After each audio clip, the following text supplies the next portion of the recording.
estamos con la señora Ana María Choquehuanca, ella es exministra, además hoy está viniendo como representante de un gremio de pymes y MIPES para hablar un poco de cómo es que este sector, que es tan importante para el país, está enfrentando la crisis económica que vivimos y obviamente también un contexto relevante en cuanto a estas amenazas que eventualmente se podrían dar por movilizaciones que están cerca de desarrollarse. Muy buenas noches, Ana María, y gracias por estar con nosotros. Hola, Maite, ¿qué tal? Buenas noches. Buenas noches. Como microempresaria y obviamente también como parte de este gremio que representas, ¿en qué situación se encuentran las pymes, las MIPES? Sabemos que es obviamente un sector muy relevante para el país. El Perú es un país lleno de autoempleo. Las personas empiezan generando su propio empleo y después escalan y se convierten en pequeñas empresas. ¿En qué situación se encuentran? Es un sector relevante, un sector importante porque constituimos el 99% del tejido empresarial peruano. Es importante porque aportamos mucho al Producto Bruto Interno Nacional, es importante porque generamos empleo, pero lamentablemente después de la pandemia se nos vino todo abajo. O sea, una retracción del 25% de empresas que quebraron, más o menos casi medio millón, fueron 425,000 las que se cayeron en la pandemia. Luego, cuando terminó la pandemia, bueno, vino el programa Reactiva, ¿no? Entonces todos nos dijimos, uy, con esto ya podemos reactivarnos. Si bien es cierto, hay pequeñas empresas que accedieron a este programa, no necesariamente fueron con montos significativos, como otras, por ejemplo, de sectores que nunca debieron haber entrado en este programa, como el de salud, que en ese momento tenía mucho ingreso por toda la pandemia que se desataba. Luego teníamos el tema de otros, nos enteramos que hasta casinos habían accedido a esto. Entonces, para nosotros esto no fue significativo porque no le pusieron candados. La ministra Alba agarró y dijo reactiva, pero nunca dijo para quién, como quién y nada. Al margen de ello, los bancos también, bueno, tú eres mi cliente, no eres mi cliente, algunos bancos. Entonces, la verdad es que eso no significó. Entonces, la reactivación no fue efectiva hasta ese momento. Vienen luego las convulsiones sociales. Las convulsiones sociales nos han hecho tanto, pero tanto daño que cuando nosotros escuchamos que va a haber un paro, una marcha, decimos, ya, hay derecho a la marcha, hay derecho a la manifestación, porque eso es un derecho del que nadie puede privarnos, pero no de manera violenta, no paralizando la fuerza a la población, como bloqueando carreteras, como tirando piedras, como destruyendo infraestructura. Entonces, nosotros estamos bastante preocupados, pero igual hemos seguido, mira, antes de la pandemia nosotros teníamos un 70% de informalidad, más o menos 65, 67%. Entonces, el tránsito de la informalidad iba en la otra dirección en la que va ahora, que es en escalada, ¿no? Está escalando y los niveles de pobreza aumentando. Entonces, pero las convulsiones sociales ya pasaron y vienen los desastres naturales que perjudican en el norte, perjudican en muchas regiones del país. Entonces, tenemos como una situación que ha sido continua y que nos deja realmente en un estado crítico. Muchas que salieron de la formalidad, incluso ahora se han vuelto informales. Empresas vulnerables, informales, claro.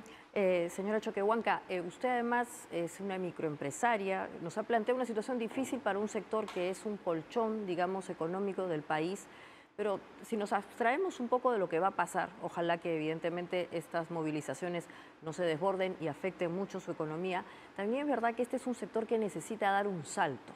Sí. Aquí hemos hablado con varios expertos economistas y hemos definido que nuestras microempresas necesitan crecer. Así es. Se necesita darles algunos incentivos, desde tributarios hasta también, digamos, no solamente los de reactiva, sino tributarios o elementos que les permita justamente sostenerse y poder dar un salto más importante, como por ejemplo exportar. ¿Qué medidas cree usted que son necesarias? Y obviamente pensando en que eventualmente se va a agudizar la crisis, deberían empezar a promoverse para que justamente las microempresas no decaigan y al revés, se fortalezcan. Nosotros creemos que es necesario en este momento hablar de incentivos tributarios, porque definitivamente tenemos a ver una fotografía actual. De ese 100%, tenemos un 20% de formales, de empresas formales. El Estado tiene iniciativas buenas, por ejemplo, Impulsa Perú, el punche productivo y los punches por acá y por allá. Ya, está bien. Nosotros los saludamos, de acuerdo. Y entramos, no entramos, pero ahí está. Pero es para ese 20% del 100% de empresas productivas que existen en el país, o sea, de pequeñas empresas o microempresas, ¿no? Que muchas ya son de subsistencia. Entonces, estamos pensando solo en un 20%. ¿Qué hacemos con el otro 80%? Pero hay algo ahí también que hay que mencionar.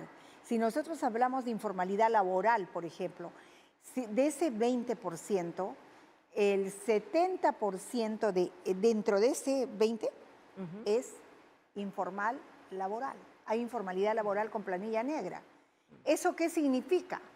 Que no se está, digamos, no se está pagando, no se están dando los beneficios que corresponden a los trabajadores porque no hay forma de hacerlo. Porque entonces, una medida tendría que ser esos incentivos en el aspecto laboral y en el aspecto tributario, pero sobre todo en el aspecto tributario. Mire, hace días escuchábamos hablar y escuchábamos opiniones ahí en el Ejecutivo de la remuneración mínima vital. Y decían, incluso alguien dijo, debe subir a 1.600. Pero escuchamos a los economistas más renombrados del país hablar y decir y asegurar, y a nosotros nos consta, de que la productividad va de la mano con la remuneración mínima vital.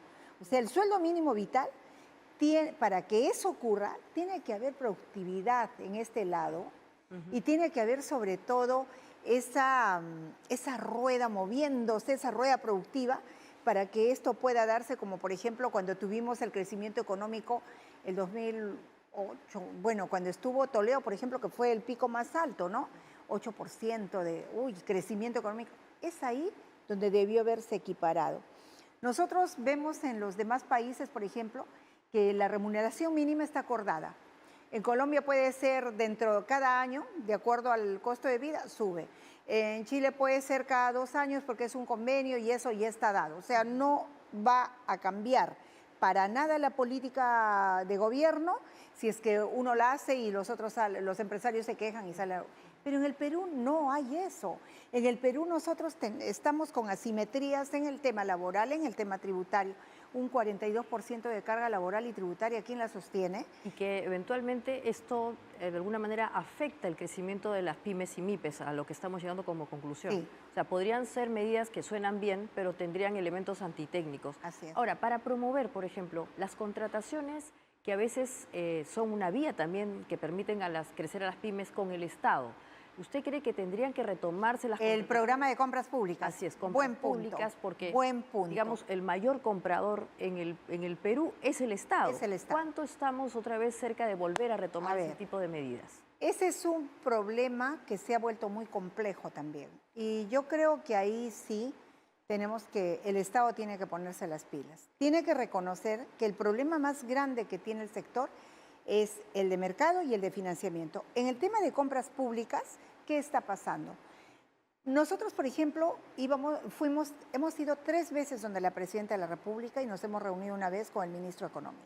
Entonces nosotros le decíamos, Ministro, por favor, la Presidenta nos ha prometido que va a dar 1.000 millones, que va a dar muchos millones, 1.000 millones ya. Nosotros proponíamos eso, incluso hicimos un borrador de decreto de urgencia y le alcanzamos, dijimos, esto es lo que necesitamos. Muy bien. Pero por ahí cuando vamos ahondando en el tema, una asesora del ministro nos dice, está bien, señora Choquehuanca, podemos dar ese dinero, sí, porque ese es un compromiso y ese es, en realidad, es una decisión, voluntad política de este gobierno. Perfecto. Pero ¿qué pasa? Si da el dinero y no hay demandas de los 18 ministerios. ¿A qué me refiero con las demandas? Que para hacer la compra, tienen que hacer unos expedientes técnicos en los 4 núcleos ejecutores que existen para la compra. Pero si, por ejemplo, el Ministerio de Interior es el único que presentó su demanda de 200 y tantos millones y el Estado, el MEF, soltó 188 millones. De esos 188 millones, 172 se están gestando en compra, o sea, el proceso de compra hace 4 meses, por un tema, por el otro, porque siempre hay barreras burocráticas. que no pasa, que Foncode sí, que yo no puedo, que sí puedo, o sea, produce, ¿no? Pero ya, eso ya está prácticamente superado. Esperemos que esta convocatoria de calzado, de textiles, pues salga inmediatamente. Hemos tenido una reunión con el Premier hace 2 días y le decimos, Premier, los ministerios no hacen caso de soltar sus demandas. En la segunda reunión que hemos tenido con la presidenta hace 2 meses, Defensa se comprometió a soltarla al día siguiente, hasta el día de hoy. Eso fue el martes. Miércoles, ayer, el Premier va al Consejo de Ministros y le dice a Defensa, ¿qué pasó con la demanda? Y la suelta, 285 millones. Entonces, así como él, el Premier se ha comprometido a reunirse con los demás ministerios y él decir, pues esto es obligatorio, porque si no, ustedes no se van a reactivar, y tiene razón. Exactamente. Además, las compras públicas son un instrumento muy interesante de promoción de pymes nacionales. Así es. Obviamente es técnico. Y de regiones, ¿no? Porque, y de regiones, claro, porque además les permite no solamente crecer, sino estandarizarse. Eso puede ser una buena medida. Ahora, hablando otra vez de la situación que se está viniendo y que obviamente ayer ustedes han demostrado en esta reunión que han tenido como gremios y con 4 ministros, ¿cuánto puede afectar realmente, numéricamente, el cierre de carreteras o eventualmente, vamos a ponernos en un escenario negativo y no deseado de bloqueos? ¿Cuántas pymes podrían definitivamente según el día, morirse? A ver, si sacamos la cuenta de acuerdo a lo que yo le he manifestado en porcentajes, según los días que ellos perjudiquen el normal desenvolvimiento. ¿Por qué? Porque estamos hablando de un 80% que ya escala niveles de pobreza y que vive de la subsistencia. ¿Qué significa? Que están en la calle o que venden al día. ¿Por qué? Porque ya no hay capital.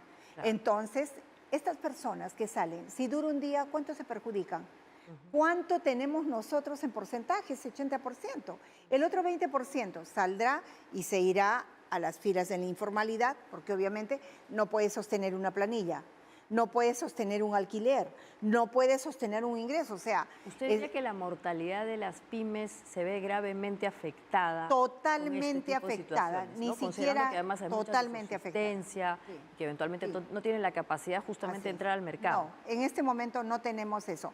Tenemos voluntad, somos animosos, guerreros, luchadores, tenemos todas las características de las personas que aman el país, que quieren sacar adelante a sus familias. Pero eso no es suficiente.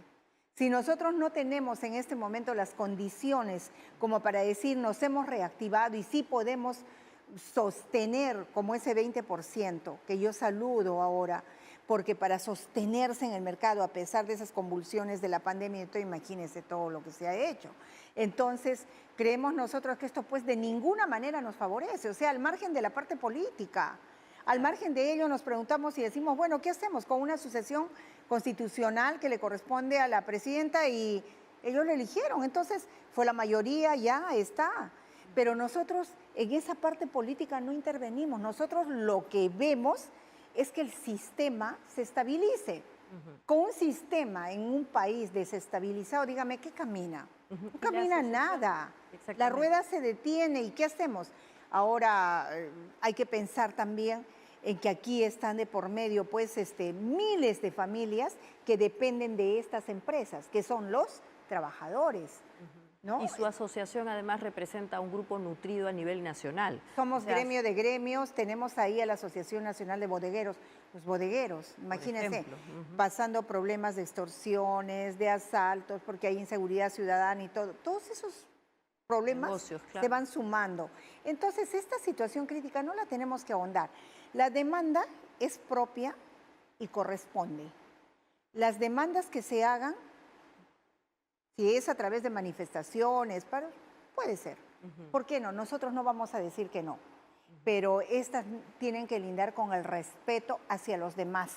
Que si yo quiero trabajar y usted no quiere trabajar, no trabaje. Pero yo quiero, déjeme trabajar. Y ese creo que es el mensaje el día de hoy. Déjennos trabajar, déjennos recuperarnos, déjennos salir adelante, déjennos por lo menos tratar de no retroceder como hemos retrocedido en la pandemia 5 años. Y revertir los indicadores que están muy desinflados, ¿no? O sea, están en verdad bien... Y muy sensibles, porque cambian en todo momento. Ahora dígame, otra vez vamos a tener los avisos, el pobre sector turismo, otra vez saldrán las alertas en los países diciendo país inestable, han vuelto nuevamente a esto. O sea, lo poco que hemos podido recuperar en este tiempo. ¿no? Podemos no estar de acuerdo. Yo en lo personal tengo mucha discrepancia con el desenvolvimiento del Congreso de la República. En lo personal podemos tener de repente descontento con el Ejecutivo, digo, hablando en general, pero eso es algo que hay que superar porque en este no es el mejor momento para que nosotros paremos.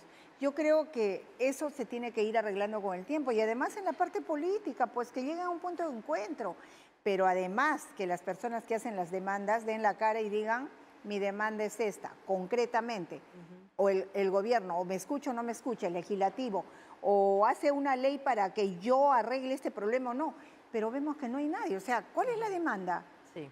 Para ir cerrando, señora Choquehuanca, el Perú es un país muy complicado en cuanto a llegar a consensos. Recién se ha establecido otra vez el Consejo Nacional del Trabajo. Toda esta situación que está pasando el país, que como usted indica, es totalmente, digamos, razonable dentro de las libertades civiles que tenemos. Evidentemente las personas tienen derecho a quejarse, en fin, a manifestarse, pero de otro lado también tenemos una situación económica muy complicada y sobre eso también tenemos que empezar ya a tomar conciencia. El Perú no va a crecer ni siquiera 2%, está creciendo menos de 1%, hay una situación complicada de desempleo. ¿Cómo podemos llegar a un equilibrio, como usted indica, en donde todos los actores, pues, de alguna manera puedan poder priorizar la situación? Porque claro, o sea, si seguimos en esta situación, probablemente se va a resentir la parte más vulnerable a la que usted de alguna manera también en lo que usted menciona, por ejemplo, que es la parte laboral, ese es un tema muy sensible. Yo creo que el ministro de Trabajo debe pensar también en todo lo que ha sucedido en el gobierno del señor Castillo. O sea, ahí hemos tenido una ministra que llega a ser premier que no sabía ni siquiera en su vida, creo que ha vendido nada, ni sabe qué significa ser empresa. Y para ver el tema, volver a revisar el tema de la tercerización, el tema de la negociación colectiva, hay tantos temas que revisar. Pero yo creo que eso está también en el consenso que se pueda dar. Tenemos que aprender en el Perú a ceder y tenemos que aprender a sentarnos en una mesa y establecer un diálogo alturado y respetuoso. Yo puedo tener mis razones y la parte de aquí también. Otra de las cosas en el Consejo Nacional del Trabajo, trabajadores y empleadores no son enemigos, no están en distintas veredas. Una empresa no funciona sin sus trabajadores y viceversa. Eso se tiene que considerar. La gran empresa y la pequeña empresa no son diferentes ni están distantes. Somos una unidad empresarial. Que nos diferencia el tamaño de la empresa o la zona donde estamos ubicadas es una cosa, pero somos una unidad empresarial. Esas dos situaciones, por ejemplo, son las que nos van alejando cada vez por todas esas taras que hemos traído de mitos, de años y no sé qué, pero yo diría, nuestros trabajadores son nuestros aliados y son nuestros colaboradores para todo lo que nosotros podamos hacer empresarialmente. Exactamente. Muchas gracias por este diálogo abierto y honesto. Y como bien dice usted, la mejor solidaridad es la que podemos darle a las personas que trabajan con nosotros. Así es. Con un trato justo y equitativo. Exactamente. ¿No? De parte de ambos, ¿no? Muchas gracias, señora Choquehuanca, por haber estado con nosotros.